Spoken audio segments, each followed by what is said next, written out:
I guess I needed closure. I needed to come back to my family so I can ask questions that I didn't know answers to. When I was in jail, I was alone. And even though I felt alone when I wasn't in jail, I was literally alone. I was going crazy. I was losing my mind. I actually was in a different cell, a different holding cell, because I was suicidal. I didn't think anybody cared. When I got that news that my mother wouldn't pick me up, I went crazy. Literally. Wouldn't come out my room. I would pitch a tent with my blanket and my mattress. Wouldn't come out. Always solo. Came out and ate. Did some recess. Came back inside. I exercised a lot. I didn't read. Was never too good at reading. Did a lot of exercise. Worked my brain. And just thunk. That's all I did. Was just sit there in the bed and think. Why? Why me? Why this? Why now? Why so young? Then I thought, why care? I know it's me. Deal with it. Live with it. Oh well. It was really hard for me to snap out of that. I think it was the day that my mother picked me up. Christmas Day. Her call was her and my brother. He gave me a tan pair of Dickies and a white shirt.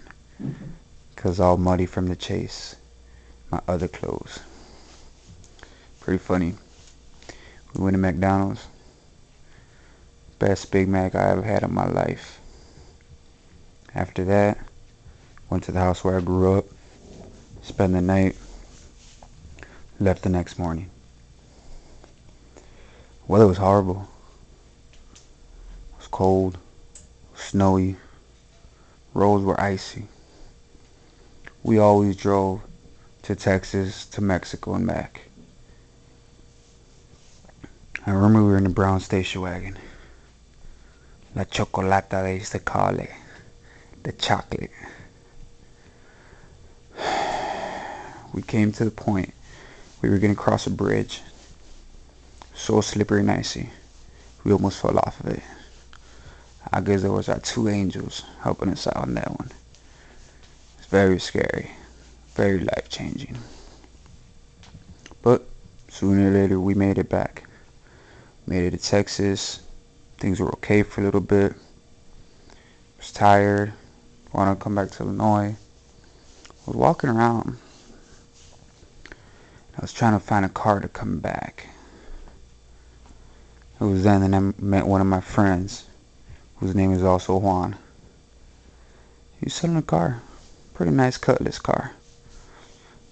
Planning on buying it, coming back to Illinois with it. I actually stole $500 from my stepdad to get it.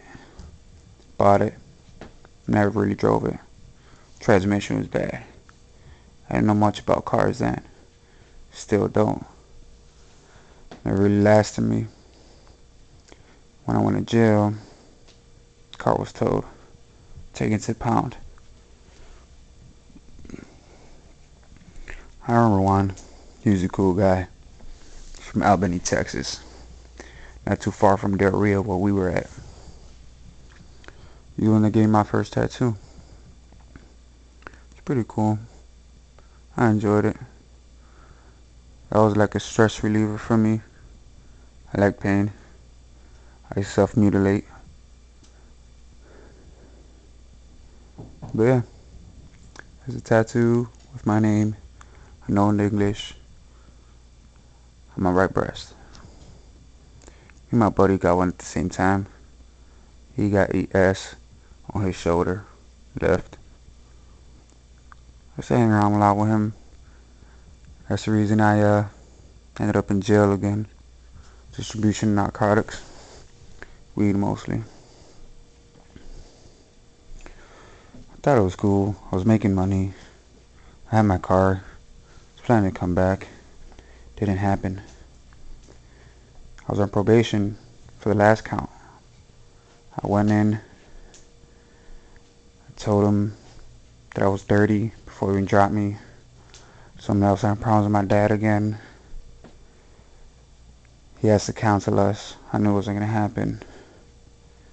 I actually had a weapon, a pocket knife, with me that day. So when they went to go drop me, they asked me to empty out my pockets. So that just made it that much worse. It was better in Texas. Smaller environment. It's only about 7 of us. Small town. They call me MacGyver. I used to try to escape all the time. Different ways. Pretty funny now that I think about it. I remember San Antonio Spurs won the championship that year. We all watched it together. Had cake afterwards. Pretty awesome.